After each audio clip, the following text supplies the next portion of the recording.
Photo द्यायला गेल्यावर मला उचलून नेलं, त्यांनी मारायचंच म्हणायचं, याला खलासच करा. सकाळनं एवढे बकरे कापली, दुपारनंतर इतक्या बकरांचा बेत आहे असं सांगणारे हॉटेल भाग्यश्रीचे मालक नागेश मडके सोशल मीडियावर भलतेच फेमस आहे. त्यांनी कमी कालावधीतच आपल्या हॉटेल भाग्यश्रीचे नाव महाराष्ट्रभर गाजवले. मधल्या काळात त्यांनी हॉटेल व्यवसायाच्या जीवावर नवी गाडीची खरेदीही केली. मात्र त्यानंतर त्यांना सोशल मीडियावर भरभरून प्रेम आणि टीका या दोन्ही गोष्टींचा एकाच वेळी सामना करावा. अशातच त्यांच्या बाबतीत आता एक भलताच प्रकार समोर आला आहे. सेल्फीच्या बहाण्यांनी काही माथेफिरू टोळक्यांनी नागेश यांना गाडीजवळ बोलवून सेल्फी पाहिजे, सेल्फी द्या म्हणून नागेश गाडीत डोकावताच हल्लेखोरांनी गाडीच्या आतून काचा बंद करून त्यांना तब्बल 5 किलोमीटर पर्यंत फरफटत घेऊन जाऊन पुढे एका नदीच्या पुलावरून त्यांना खाली टाकून दिले. या घटनेनंतर हॉटेल मालक नागेश मडके जखमी झाले आहेत व ते भयभीतही झाल्याचे पाहायला मिळाले आहे. त्यांच्या हाताला, तोंडाला, कमरेला, मानेला दुखापत झाली आहे. या घटनेनंतर सोशल मीडियावर नेटकऱ्यांनी संताप व्यक्त केला आहे.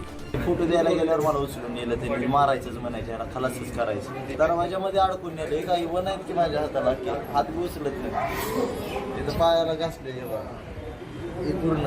इथं 15 दिवसात दुसरी घटना. मला धमकीचा फोन यायची एक, आणि इतर रिअलमध्ये उचलून नेलं 5 किलोमीटर सिद्धेश्वरच्या पूल जे आहे आपला, मारायच्या देशात ह्याला मारून टाकू म्हणायचे, याच्या हात जवळ फुटत नाहीत आणि मरत नाही त्यावर सोडायचंच नाही म्हणत होती. ड्रायव्हर म्हणायला जामखेड बसतं नाही तर तिथं पुलात फेकून द्यायचं म्हणजे, ह्याला मारून टाकायचं म्हणजे.